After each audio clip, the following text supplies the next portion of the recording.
Did you really think I wasn't gonna cover the Bell Center game? The PWHL was playing a big game at the Bell Center, so to celebrate, I set out on a pilgrimage to the Sports Bra, a famous women's sports bar.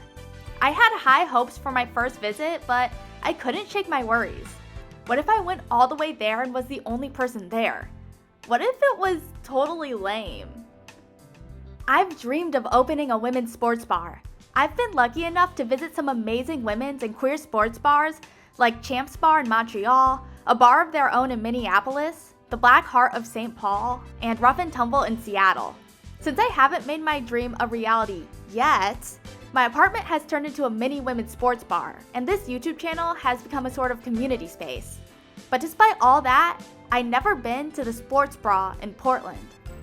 So why visit now? Well, this game was history in the making. Last year, the PWHL shattered records with the most well-attended women's hockey game ever at the Bell Center in Montreal. This year, they're back, proving it's not a fluke.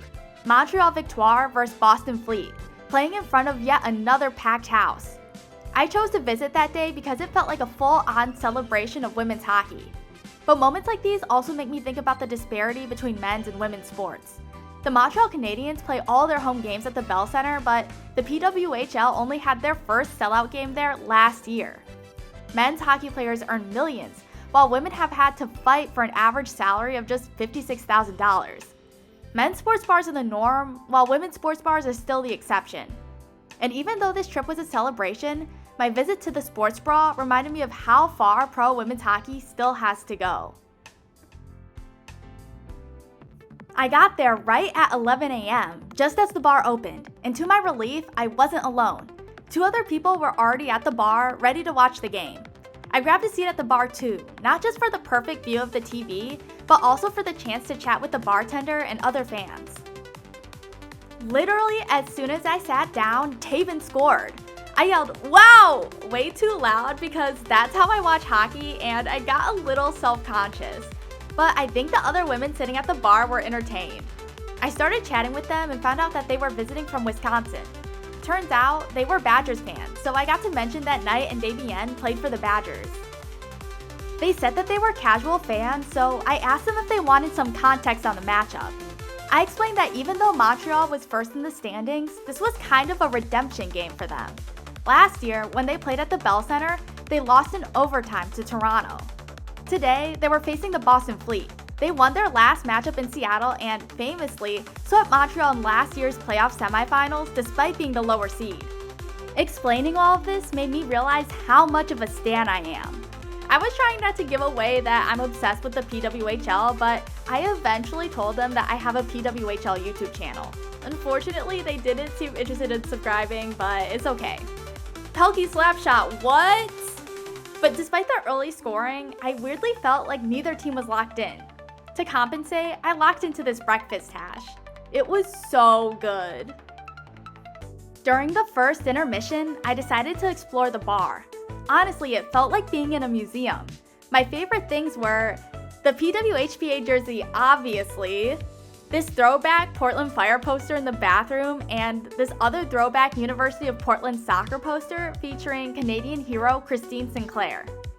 The space was smaller than I expected, just one room with a few tables and the bar itself, but I actually really liked the cozy vibe.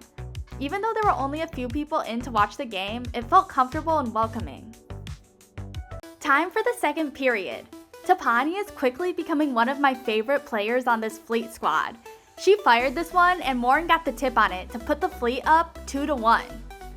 At this point, you might be wondering who I was rooting for. I arrived at the bar wearing my Victoire sweatshirt, but underneath I was actually wearing my PWHL Boston shirt.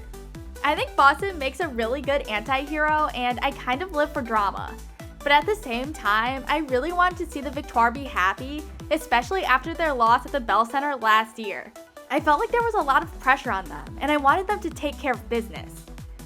All this to say, I was rooting for both teams. Over the course of the game, I kept switching which team I was rooting for, which I think the other patrons found entertaining. During the third period, I was starting to get stressed because despite rooting for Boston earlier, I don't think I could bear it if the Victoire lost it in regulation at the Bell Center. I needed them to score. I ordered the GOAT cocktail because I was manifesting an MVP goal. It was so good, but it high-key made me tipsy. Taven must have heard my prayer, getting her second of the game to tie it up for the Victoire. Thank God. She's been coming up big for the Victoire this year, also having gotten the game winner in Quebec City. A new person walked into the bar, and I found out that we used to play for rival rugby teams, the Portland Pigs and the Emerald City Mud Hens.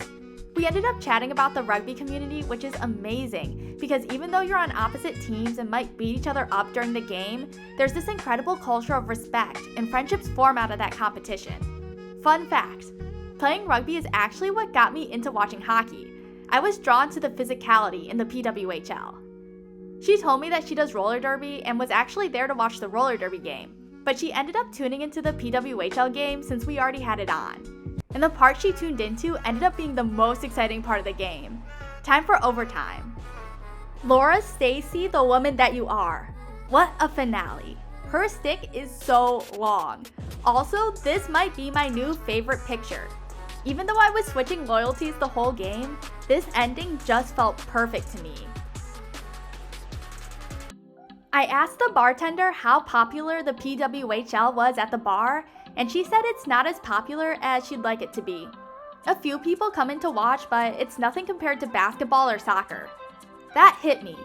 Despite how far the PWHL has come, it's still not as widely recognized as it should be, especially on the West Coast. I was a little disappointed, but it makes sense when you think about it. It's a new league, and without any teams on the West Coast, it's hard for fans to be engaged. But I have my fingers crossed for that Seattle PWHL team, and spaces like the Sports Bra show that there's a lot of potential for a fan base here.